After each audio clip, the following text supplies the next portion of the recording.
2 menos x. ¿Me queréis simplificar ahí? Para hacer, ¿vale? Lo que esté arriba con lo que esté arriba, porque tengo una división. Y lo que esté abajo con lo que esté abajo, porque tengo una división.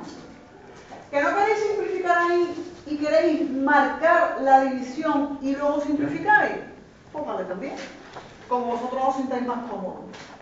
Yo voy a marcar la división, ¿vale? Porque me fío más de que me sigáis de esa manera. Arriba por el de abajo y lo coloco arriba. 8 por x por 2 menos x por 2 más x. Partido. Menos 4 por x menos 2 y por x menos 2.